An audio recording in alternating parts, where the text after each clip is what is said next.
بيكم، صباح الخير او مساء الخير على حسب الوقت اللي انتوا بتشوفوا فيه الفيديو بتاع النهاردة. يا رب تكونوا بخير وفي احسن حال. النهاردة هنعمل مع بعض فيديو جديد.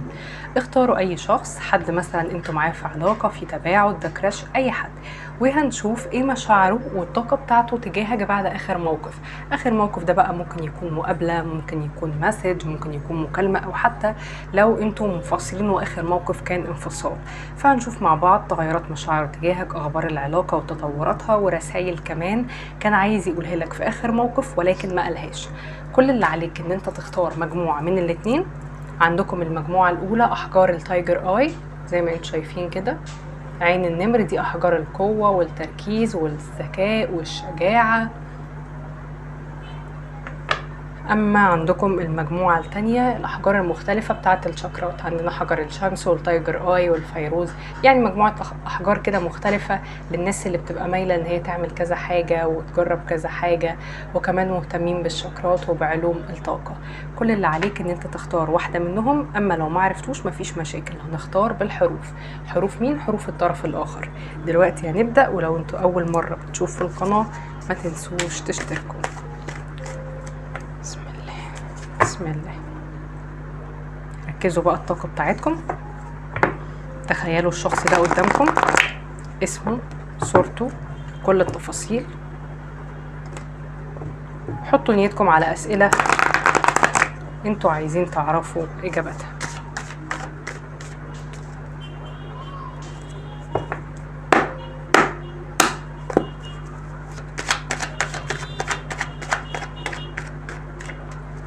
يلا دلوقتي هنبدأ بالمجموعة الأولى.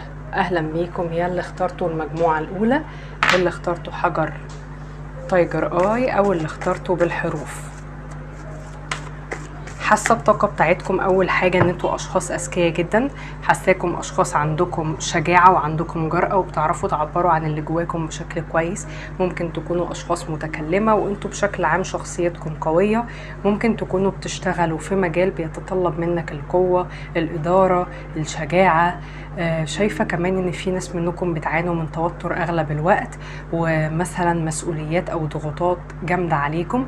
حاسة إن كتير كمان منكم هتكونوا بتعانوا من مشاكل في ضغط الدم. ممكن مثلا في ناس منكم بتتعصبوا ضغطكم بيعلى، في ناس منكم مثلا بتعانوا من موضوع ان ضغطكم واطي. حاسه ان كتير كمان بتحسوا ان انتوا عندكم ضعف عام، يعني تحس ساعات ان انت الطاقه بتاعتك جسديا بقت اقل. ممكن عندكم مثلا انيميا او نقص في الفيتامين بتاعكم، او كنتوا بتلعبوا رياضه ووقفتوا.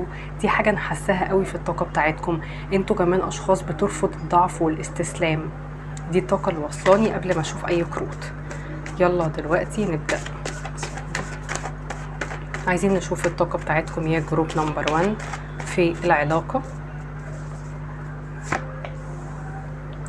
طاقة الطرف الآخر في العلاقة. ما شكل علاقتكم أو وضعها في الوقت الحالي؟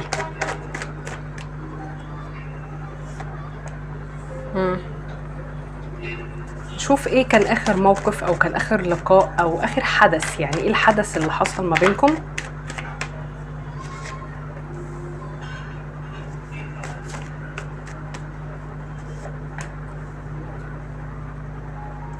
ونشوف كانت ايه مشاعره بعد الموقف الاخير. حس ايه تجاهك بعد الموقف الاخير. تطورات مشاعره تجاهك في الوقت الحالي. بيرفكت. خلينا نعلي شوية صوت الميوزك. الأبراج اللي أنا شايفاها أو الطاقات اللي طالعة قدامي موجود معايا هنا الأبراج المائية والترابية والنارية. دول أكتر الطاقات اللي ظاهرين قدامي. شايفة معايا هنا طاقة برج الأسد وبرج الحمل، وشايفة برج الدلو وبرج السرطان، والأبراج الهوائية هنا ظاهرة. طيب أول كروت طلعت معانا هنا بتقولي إن في قابلية لبداية جديدة بينك وبين الشخص ده، ولكن خلينا نقول حاجة مهمة، إن ممكن تكون البداية الجديدة دي معلقة على شرط.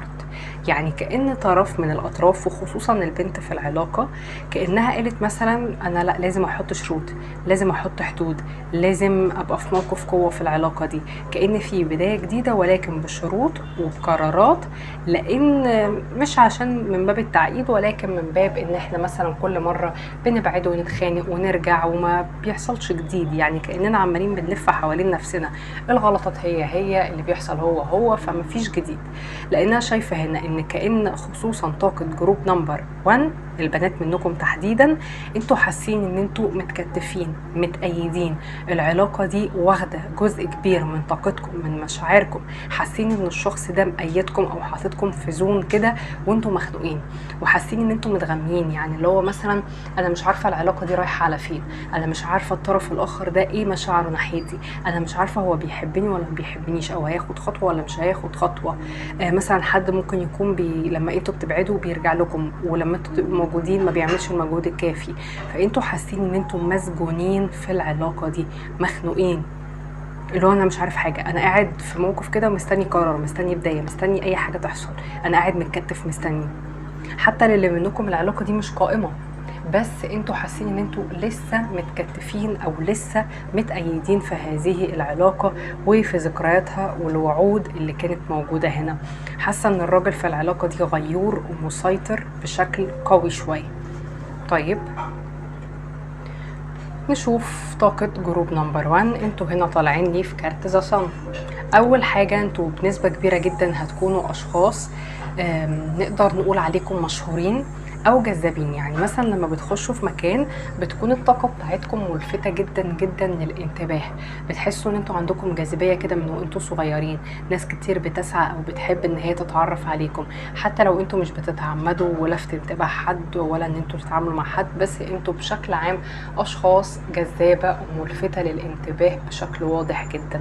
الطاقة بتاعتك كمان بتقول ان انت حد ايجابي، حد حنون، حد فيه دفء في شخصيتك، بتدي طاقة او باور، لان انت الشمس، انت الدفء، الامان، الايجابية، الوضوح، الصراحة، يعني كل حاجة بتكون باينة، انت مش بتخبي حاجة ويعني يبقى اللي جواك حاجة واللي براك حاجة، لا انت شخص هنا طالع لي في طاقة انسان واضح. شايفة كمان ان انتوا ممكن تكونوا مرتبطين بالاطفال، ممكن شغلكم ليه علاقة بالاطفال، ممكن تكونوا انتوا اشخاص مشهورين. شايفة كمان هنا ان انتوا طبعكم شخصيات طفولية، ممكن انتوا اصغر منه سنا او انتوا الطاقة بتاعتكم هنا شباب شوية عنه. طيب نشوف الطاقة بتاعته بقى. التو اوف كابس، الشخص ده عنده حب قوي تجاهك، عنده حب تجاهك لان هو بيشوفك ان انت الايجابية والامان والدفء، وان انت شخص واضح قوي، يعني هو بيحس ان الحب ده متبادل منكم انتوا الاتنين، وهو عارف ان انت بتحبه.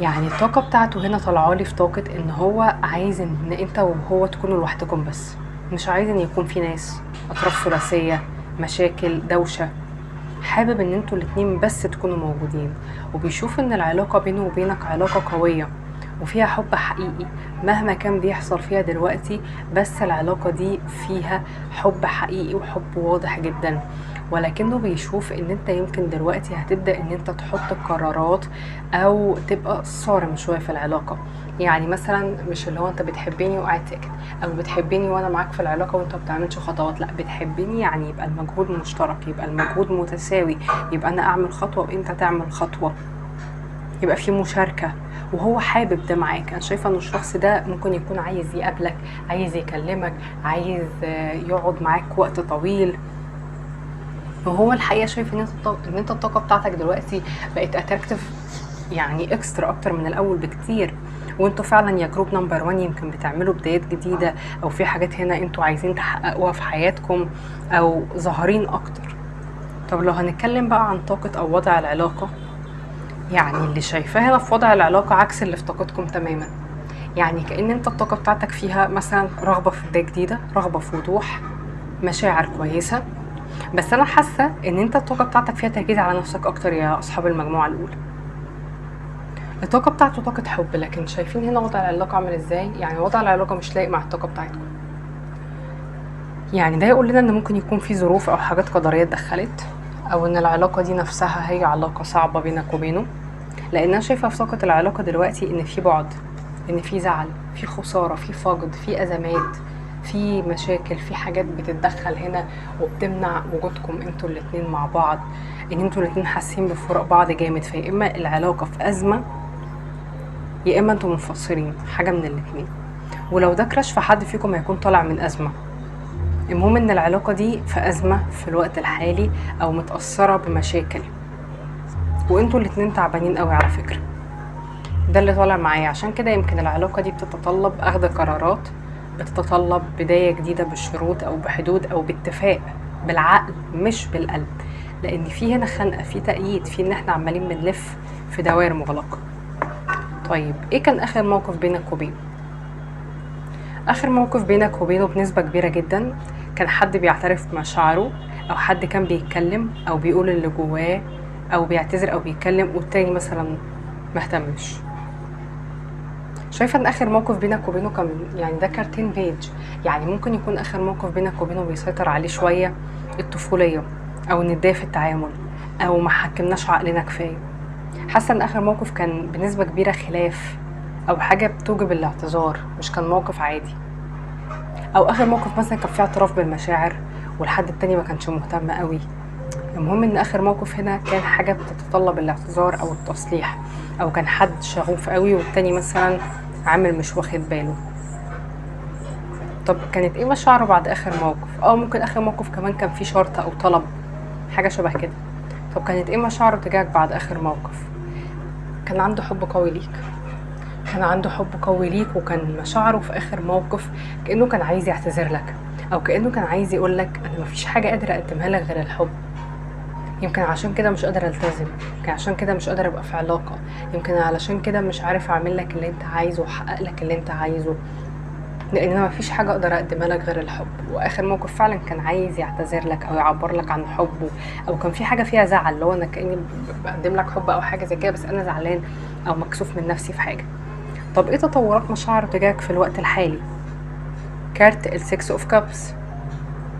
الشخص ده بيحن ليك جدا، بيحن ليك ولذكرياتكم مع بعض وللماضي الجميل ولبدايات العلاقة. كان بيحس ان العلاقة دي علاقة فيها قوة، فيها ترابط، فيها صداقة. يمكن العلاقة اصلا كانت بدايتها صداقة وبعد كده تطورت لمشاعر. فهو بيشوف ان انت مثلا اول حد في حياته او اول علاقة حقيقية في حياته. بيفتكر طول الوقت ذكرياتكم والاماكن اللي كنتوا فيها، يمكن بيروح الاماكن دي فعلا. يمكن بيفتكر هنا قد ايه انتوا كنتوا بتحنوا عليه. البنات في العلاقة دي حنينة قوي، حنينة وبتحس بمسؤولية تجاه الراجل في العلاقة، او بتخاف عليه او بتديله نصايح. فهو طول الوقت لو انت بنت بتتفرجي فهو بيفتكر كل الحاجات دي، كل الحنية او العطف او النصايح او الاحتواء والاهتمام. ممكن يكون بيشوف هدية انتوا جبتوها له يا جروب نمبر 1 بيفتكرها، او بيروح مكان انتوا كنتوا رحتوا فيه. المهم ان الطاقة بتاعته طاقة حنين للذكريات وللقرب وللكلام وللحاجات بقى اللي كانت في البداية. بس شايفين كل الكروت بتاعت الشخص ده عاملة ازاي؟ الشخص ده بيحبكم فوق ما انتوا تتخيلوا، عنده حب قوي ليكم وبيتمنى ان العلاقة تكون حب غير مشروط وتكونوا انتوا الاتنين بس مفيش اي مشاكل. بيتمنى ان هو يعبر لك عن المشاعر اللي جواه اللي هي كتيرة جدا بس مش بيقولها. بيتمنى ان هو يعتذر او يجيلك بس هو ممكن حاليا مش قادر يقدم لك غير الحب. بيتمنى ان الماضي بينك وبينه يرجع، وحد عنده مشاعر قويه تجاهك. وانا شايفه ان طاقه جروب نمبر 1 اصلا استحقاقكم عالي. انتوا طالعين في طاقه ذا صن، في طاقه لو انا شخص جميل وعندي بدايات جديده واستحق وبلمع كده وعندي مثلا معجبين وهكذا. انتوا الطاقه بتاعتكم طفوليه وجذابه من غير اي حاجه. تعالوا نشوف كروت الرومانس انجل هتقول لنا ايه. تقول لنا ايه عن العلاقه دي؟ بتقول لنا ان في كيمياء واستلطاف بشكل قوي جدا جدا بينكم وبين بعض. انتوا الاتنين عندكم حب قوي جدا لبعض ومنجذبين جدا لبعض، وخصوصا في بداية العلاقة هنا اللي ممكن تكونوا لقطوا مع بعض كده بسرعة. يعني مثلا اندمجتوا بسرعة جدا، لقيتوا في تشابه قوي جدا، تمام. في حاجه في العلاقه دي ليها علاقه بالاطفال، يعني يا اما في ناس منكم متجوزين وفي اطفال، يا اما المشكله هنا ان حد في العلاقه دي طفولي او مش مسؤول بشكل قوي، يا اما هنا العائق ان حد في علاقه زوجيه مستمره بسبب وجود اطفال، او طلع من علاقه زوجيه بس الاطفال دول هو يعني مشغول بيهم جدا. في حاجه هنا ليها علاقه بالاطفال او بمشاكل الطفوله بالكلام ده. انا شايفه هنا بكل صراحه ان جروب نمبر 1 انتوا ما بقيتوش تحبوا الشخص ده، بقيتوا حاسين ان انتوا مش منجذبين له كفايه. ممكن يكون الشخص ده عمل حاجه خلتكم تحسوا بان لا انا مش منجذب لك، او انا مش منجذب لك زي الاول. ممكن اكون بحبك بس مش معجب بيك، يعني بحبك كشخص لكن مش شايفاك بقى الحد المبهر الجامد اللي انا مش هلاقي زيه تاني. ممكن تكونوا كمان انتوا الطاقه بتاعتكم هنا بتقولي ان انتوا الاستحقاق عالي، يعني انا كنت بقى بحبك وبقبل منك بحاجات بسيطه، انا دلوقتي مش هقبل بحاجات بسيطه، مش اي حاجه ترضيني، مش اي حاجه تعملها هحبك. فانا شايفه ان جروب نمبر 1 هنا انتوا انجذابكم وحبكم ليه قل، والطاقه بتاعتكم بقت موجهه اكتر على نفسكم، ويمكن في اخر موقف هو حس بحاجه زي كده، لان انت طالع لي هنا في طاقه قوه، وضوح، استقرار، حب لذاتك. طب هو وقع لي رسائل منه، كان عايز يقولك في الموقف الاخير ان انا حاسس ان انا مش شخص جيد كفايه بالنسبه ليك، مش احسن حاجه بالنسبه ليك، انت مش منجذب لي كفايه، انت مش راضي كفايه عن اللي انا بقدمه لك، ومش في ايدي حاجه اقدمها لك. وكان عايز يقول لك كمان انا مش برتاح لما بكون مثلا متفتح قوي، وبخاف ساعات من الناس اللي مختلفه عني، وبخاف ان انا اظهر مشاعري وابقى واضح قدام حد. يمكن اخر موقف كان بيتطلب منه ان هو يوضح او يبرر حاجه او يقول مشاعره، فهو بيقول لك انا مش برتاح لما بكون واضح زيك، انت بتحب الوضوح، انا مش بعرف اعمل زيك. وكان في الموقف الاخير عايز يقولك انا حاسس ان انا ضايع في حياتي، حاسس ان انا مشتت. انا عايزه اشوف كروت تانية منه، نخليهم 5 رسائل. عايز يقولك انا بشوفك في كل مكان، بس انا حاسس ان في حاجه سامه في العلاقه او واقفه ما بيننا، او ما بقيناش عارفين نتفاهم. العلاقه دي ممكن يكون فيها طاقه سلبيه. كان بيقولك عايز يقولك كمان في اخر موقف انا مفتقد الطريقه اللي كنا بنتكلم ليها، انا مفتقد كلامنا وتفاهمنا، لان احنا في الفتره الاخيره ما بقاش فيه تفاهم. جروب نمبر 1 انتوا داخلين القراءة ومشغولين بشأن الأموال، فالمسج بتقولك انت عندك وفرة مادية. المسج بتقولك اسمع لإحساسك، انت إحساسك بيقولك ان هو بيحبك وبيفكر فيك وهيرجع لك، وإحساسك بيقولك ان اللي انت بتعمله في الوقت الحالي من اهتمام بنفسك وهكذا، الحاجة دي صح جدا. المسج كمان بتقولك ان العلاقة دي مشكلتها ان هي ما جاتش في توقيت صحيح، علشان كده ما كنتوش عارفين تندمجوا، او العلاقة ما مشيتش بالشكل اللي في دماغكم. لو العلاقة دي مشكلتها هنا ان الشخص ده في ازمة مادية مش قادر يكون معاك او مش جاهز ماديا، هيبقى عنده وفرة مادية، فبالتالي هيقدر ان هو يكون معاك بشكل قوي. فكده نكون خلصنا، بس تعالوا كده قبل ما نخلص ما نسيبش الطاقة مفتوحة، نشوف ايه اللي جاي هنا، ايه اللي جاي في العلاقة دي مثلا. لان انا حاساكم عمليين، اللي هو ننجز نعرف ايه اللي هيحصل. ما بقاش يجذبكم الحب، انتوا بقى بيجذبكم المجهود. هي العلاقة حاليا في فترة غيوم، فترة توتر، فترة مش واضحة، وكل واحد دلوقتي ساكت ومش بيقول اللي جواه. شايفة ان انتوا الاتنين نظرتكم بتتغير لحاجات كتير في الحياة، وبتتغيروا للأحسن، وهو كمان بيتغير للأحسن. شايفة هنا في قابلية ان بعد فترة الغيوم دي تتفاهموا وتتكلموا، ويمكن يبقى في خطوة زواج او خطوبة. شايفة هنا مواليد شهر 6 بوضوح، وشايفة هنا حرف الاي وحرف الكي، وشايفة هنا الابراج المائية والنارية، وكمان شايفة مواليد شهر 7 برضو بوضوح، وشهر 1 و2 و5. دول اكتر الحاجات هنا اللي طالعين معايا. وتاني كارت بيقول لي ان كتير منكم انتوا على قدر من الشهرة، يا اما الطرف الاخر بقى. كده نكون خلصنا. لو حبيتوا القراءة ما تنسوش تحطوا لايك، لو ما طبقتش ممكن نشوف المجموعة التانية عادي.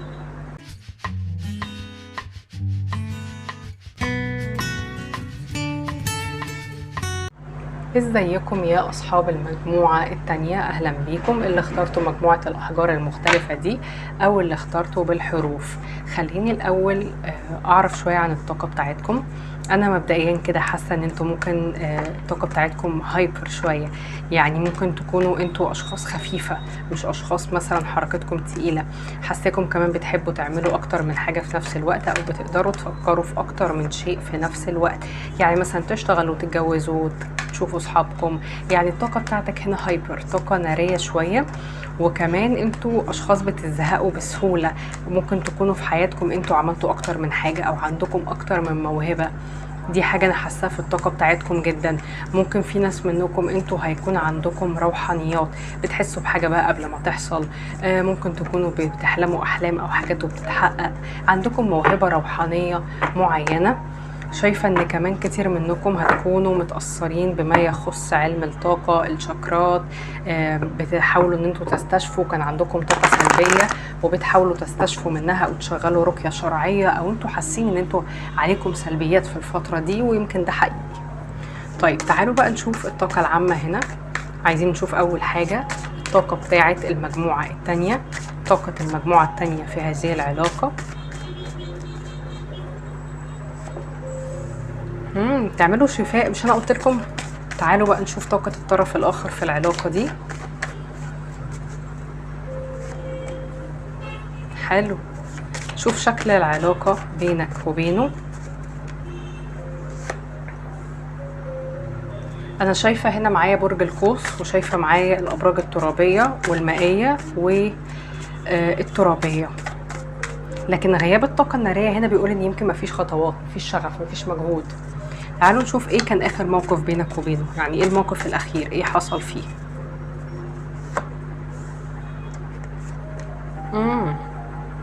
لا دي طاقة واضحة هنا. طب نشوف كان ايه مشاعره في الموقف الاخير اللي حصل ما بينكم. كانت ايه المشاعر اللي جواه ومسيطرة عليه؟ ما تطورات مشاعره تجاهكم في الوقت الحالي؟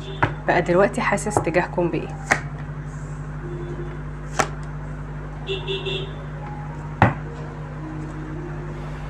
اوكي، طلع معايا هنا الابراج المائيه تاني والابراج الهوائيه تاني، وطلع الترابيه وطلع الناريه هنا. شايفين حاجه بسيطه خالص خالص. حاسه ان انتوا مع حد ما بيعملش مجهود او خطوات. طلع معايا هنا كمان برج العذراء وبرج الثور، دول اكتر الحاجات اللي طلعوا. اللي انا شايفاه هنا في الطاقه العامه بتاعه العلاقه دي، كارت البيج اوف بنتكلز هنا بيقول لنا ان كأن حد بيخشى فقدان الاخر، او كأن حد كان ضامن وجود التاني، بس بدأ الشخص اللي مضمون وجوده ده ان هو يفك التعلق بقى، يروح يشوف حياته. المهم هنا ان الطاقة بتاعت الطرف الاخر يا اصحاب المجموعة التانية ممكن يكون بدأ يحس ان انتوا بتضيعوا منه. شايفين الشخص اللي قاعد بيبص هنا ده وزعلان وحزين وعارف ان هو مش قادر يوصل للحاجة دي، او ان الحاجة دي بدأت تبقى صعبة او تبقى بعيدة عليه. الشخص ده الطاقة بتاعته ترابية ثابتة، قاعدة كده شوية، ما بيعملش أول خطوات، ما بيعملش أول مجهود المطلوب منه، ما بيقولش اللي جواه. شخص بتحس ان هو عنده برود في مشاعره، برود في خطواته، ما بيعملش عشانك مجهود، او بتحس ان هو بيبيعك عشان يريح دماغه او يكبر دماغه او بيشوف حياته او بيختار نفسه، ما بيعملش حاجة عشانك حتى لو بيحبك. فبدأتوا انتوا تغيروا الطاقة دي، فبدأ الشخص ده ان هو يحس مثلا ان لا انتوا بتضيعوا منه، لا انتوا بتبعدوا عنه، وممكن بيراقبكم كتير الفترة دي، وخصوصا ان هو بيشوف ان انتوا بدأتوا تنطلقوا.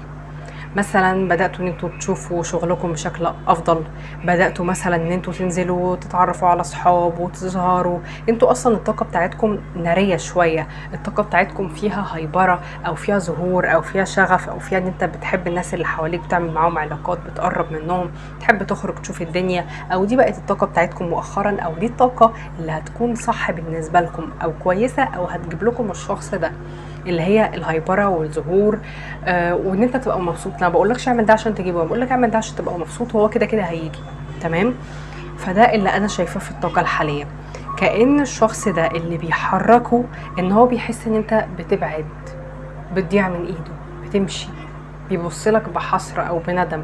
ويمكن في ناس منكم انتوا اللي مشيتوا وانتوا اللي سبتوه، او لما هو قال لكم هيمشي ولا عملتوا اي خطوة، او قلبتوا الادوار كده. مثلا انت هتمشي اوكي، او انت هتمشي فانتوا قمتوا مختفيين مثلا، او عملتوا بلوكات او تجاهلتوا، ما عملتوش حاجة. فهمتوا؟ دي الطاقة اللي انا شايفاها. ايه بقى الطاقة بتاعتكم يا اصحاب المجموعة التانية؟ انتوا طالعين لي هنا في طاقة التمبرنس. الكارت ده كارت الملاك مبدئيا، كارت ملاك الصبر. خليني اقول لكم حاجة، ان انتوا اشخاص حتى في انفصالكم او في بعدكم او في انتقامكم بتبقوا هاديين. عادي، انا مش هاذيك، أنا مش هعمل لك حاجة، انا هركز بس على نفسي. ممكن دي انتوا شخصيتكم عامة، او انتوا بدأتوا تقولوا طب انا هعمل ايه، انا هشوف حياتي. وده فعلا الصح، ان انت تشوف حياتك، لان في الاول وفي الاخر الشخص ده لو ظلمك او عمل عليك اي اذى نفسي مفيش حاجه ما بتتردش. فانتوا الطاقه بتاعتكم دلوقتي طاقه استشفاء. وخليني اقول لكم كمان، لو انتوا عندكم اسحار او حسد او طاقات سلبيه سواء نفسيه او روحانيه، في عندكم استشفاء قوي جدا منها. ويمكن في ناس منكم تعبانين صحيا وهتطمنوا على صحتكم جدا ان شاء الله الفتره الجايه. انت طالع لي هنا في طاقه حد مركز على نفسه. يمكن لا قدر الله حصلت لك حاجه فوقتك، او العلاقه دي نفسها فوقتك، خليتك تقول لا انا محتاج هيلينج. ممكن بداتوا ان انتوا تروحوا تستشفوا، او تروحوا مكان، او تروحوا لحد متخصص، او لو دي حاجه روحانيه بتبداوا ان انتوا تسمعوا حاجات مثلا تفيدكم، او رقيه شرعيه وهكذا. فانت الطاقه بتاعتك طاقه استشفاء، طاقه سلام، طاقه هدوء. انا مش عايز مشاكل، مش عايز دوشه، ولا عايز اتخانق ولا حد يتخانق معايا. انا قاعد كده مع نفسي وهادي، لان ده كارت ملاك، وكارت ان انت صبرت كتير ممكن في العلاقه دي. وانت هتعوز العلاقه دي في حاله واحده، لو فيها سلام. يعني مش بنتخانق، مش بندب في بعض، مش قاعده في اوهام، مش قاعده خايفه. لا، هبقى عايزه العلاقه دي في حاله ان هي علاقه جايالي باستقرار، وانا عارف احنا رايحين فين، والعلاقه واضحه. طب ايه بقى الطاقه بتاعته او رد فعله على اللي انت عملته ده؟ شايفين حد بيجيلك وبيبص عليك من بعيد ومستغرب. شايفين الرياكشنات عامله ازاي؟ حد مستغرب الطاقه اللي انت فيها، وانت الطاقه اللي انت فيها اصلا بتبص على الحاجه اللي معاك، مش باصص على حد. انت كانك بتبص على استشفائك، على الحاجات اللي انت بتعملها. ممكن تكون بتشتغل شغلانه بتتطلب منك مثلا الهدوء، او انت ممكن تكون بتشتغل في حاجات تخص النفسيه او السلام او الاستشفاء، او انت عندك مواهب روحانيه زي ما انا قلت، او ممكن تكونوا شغالين في حاجات فيها استشفاء، طب يعني حاجات طبيه مثلا دكاتره وهكذا. ده انا شايفاه في الطاقه بتاعتكم. فكأن الشخص ده انتوا باصين على نفسكم وعلى حياتكم، وممكن بتتفرجوا في دول، وهو كأنه بيبص عليكم بقى. يعني انا شايفه حتى ان انت ما عندكش رغبه ان انت تنتقم، او نقدر نقول ما عندكش رغبه حتى فيه هو كشخص. يعني ولا عندك ولا ما عندكش، اللي يحصل يحصل. انت في طاقه عادي، اللي يحصل يحصل. فهو بقى بيبص عليك من بعيد كده ومتوقف، ممكن كان متوقف مستني منك حاجة او خطوة، لكن ما لقاش ده. فممكن الشخص ده بيبدأ ان هو ياخد خطوات تجاهك. اي نعم الشخص ده خطواته بطيئة وهو عنده شوية برود، بس هياخد الخطوات دي، ويمكن الخطوات دي هتكون مستقرة. شايفين حد بياخد خطوات بعد ما هو حس ان هو ايه، الحاجة مش معاه خلاص. ان انت مركز على نفسك، انت مركز على نفسك وهو مركز عليك. ممكن بيجيلك منه تواصل روحي. ده انا شايفاه في الطاقه بتاعته. طب ايه بقى طاقه العلاقه اصلا؟ طاقه العلاقه نقدر نقول عليها في حديه في التعامل. لو دي علاقه عمل فهي ماشيه على قد العمل فقط. لو مثلا انتوا صحاب بس، شايفه هنا ان يمكن كل واحد رافع السيف بتاعه، كل واحد بيتعامل مع التاني بحديه او مفيش تعامل.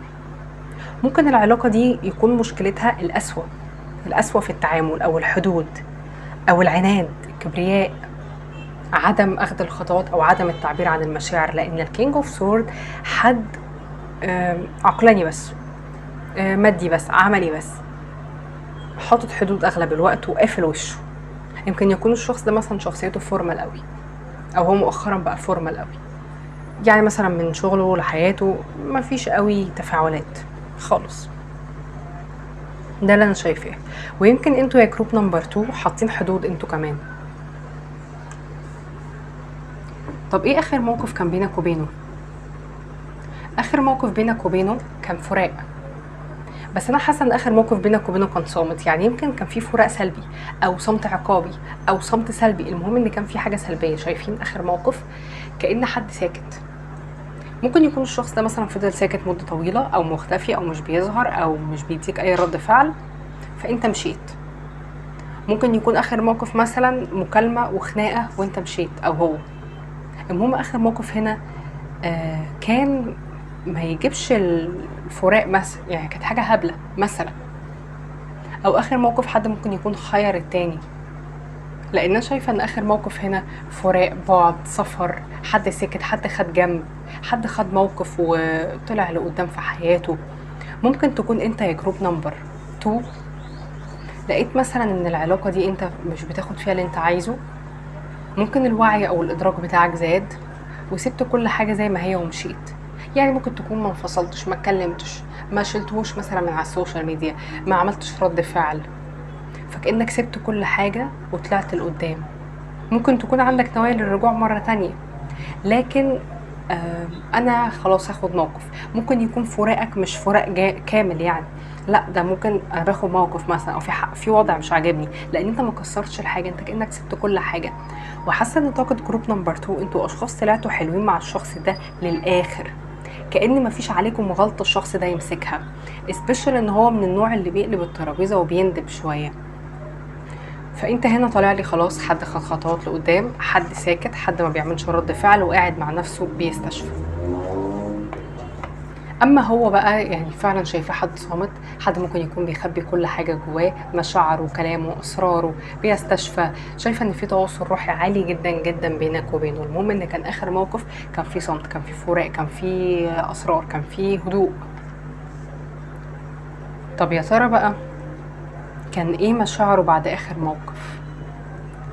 مشاعره بعد اخر موقف في البدايه حس بايجو، حس بكبرياء. يعني ممكن يكون مثلا حس ان هو عادي، انا مش فارق لي حاجه، او عادي ما يفرقليش الانفصال، او انت حسيت منه بتجاهل. لكن بعد كده الطاقه بدات تتغير، بدا الشخص ده يبقى الطاقه بتاعته فيها فضول، فيها اهتمام، فيها مراقبه. يعني بصوا، خصوصا لو انت اللي خدت قرار الانفصال، او انت بعدت، او عملت رد فعل غير متوقع، او كبرت دماغك، فكأن اللي انت عملته عمل له اثاره لفضوله، كأن المشاعر بتاعته حد فضوله مثار. خليني اقول لكم حاجه كمان، كانت اخر مشاعره كانت مشاعره في اخر موقف مشاعر فيها غيره جامده قوي، لان الشخص ده كأنه من جواه مقتنع ان انت مشيت عشان حد، او مشيت عشان حاجه، او عندك فرص تانية.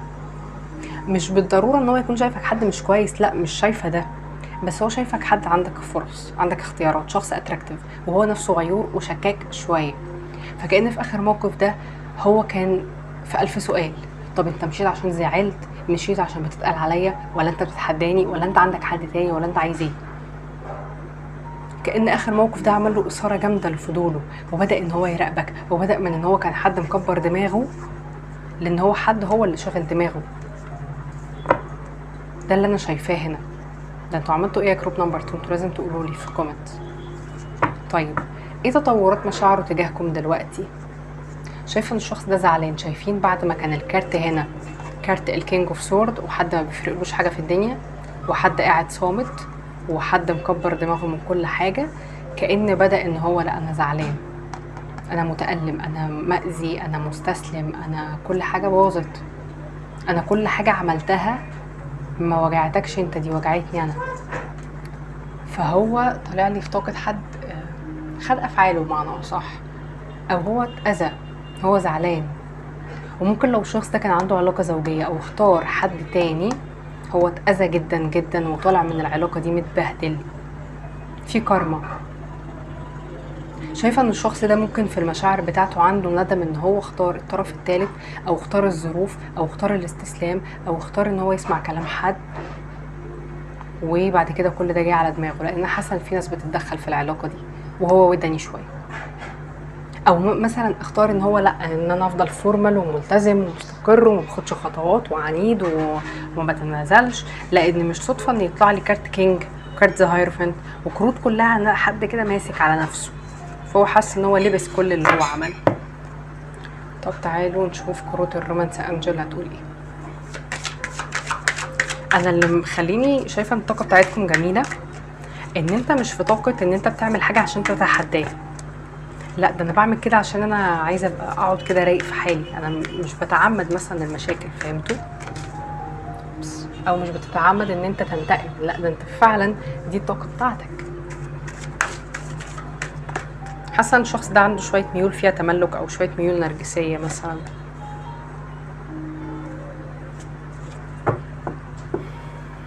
انا عايزه اشوف ايه اللي جاي في العلاقه دي. العلاقه دي رايحه على فين؟ انا مش متاكده من ان العلاقه دي كويسه بصراحه.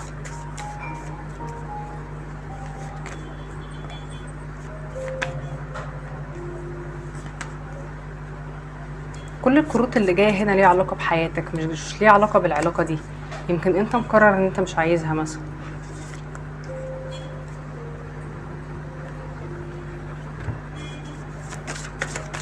طب هل الشخص ده جيد؟ هل العلاقه جيده؟ هل العلاقه رايحه في اي اتجاه جيد؟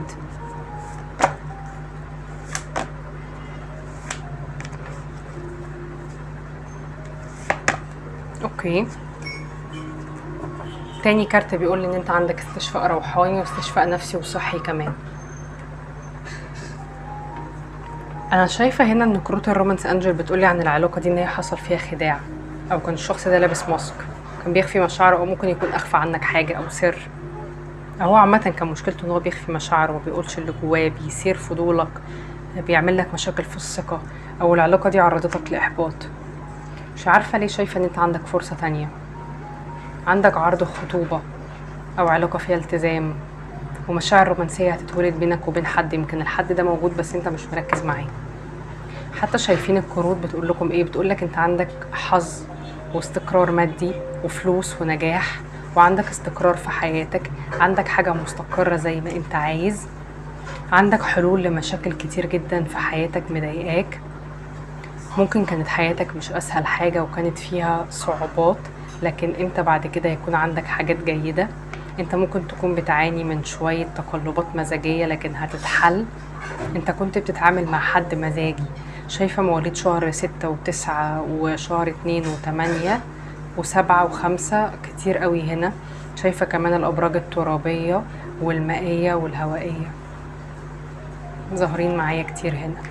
طب هل العلاقة دي جيدة ليك؟ بص، انت عندك فرص تانية. المسج بتقولك انت عندك فرص كتير جدا تانية، فرص مادية وفرص عاطفية، لكن محتاج تعيد نظرك في العلاقة دي. لو العلاقة دي بتحقق لك الاتزان والثبات والالتزام وهتتعامل فيها باتزان، مش وانت الطرف المضحي واللي بيبذل مجهود، اوكي خش العلاقة دي، بس خليك عارف ان هي محتاجة بعض الوقت. لكن ان جنرال انت قبل ما السنة دي تخلص في المستقبل القريب عندك فرص كتير تانية، وانت اللي هتفكر وهتشوف. طب تعالوا بقى نشوف كده كان عايز يقولك ايه، الكلام اللي كان جواه في اخر موقف، او عايز يقولك ايه بالظبط لكن ما قالهوش. كان عايز يقولك انا محتفظ بيك سرا جوايا، انا مخليك سر، او ما بقولش عنك لحد، او محتفظ بحبي ليك في السر كده جوايا بسبب حاجات بتمنعني ان انا اقول السر ده.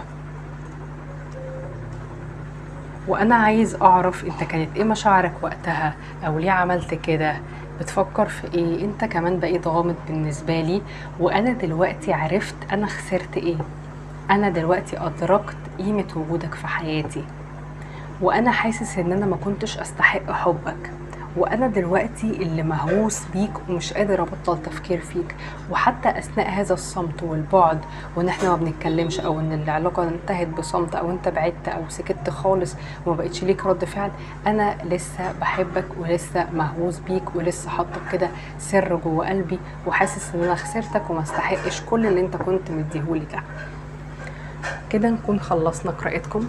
ميرسي جدا ليكم، ونشوفكم قريب في فيديو جديد. لو حبيتوا القراءة ما تنسوش تحطوا لايك، لو ما انطبقتش شوفوا المجموعة الأولى.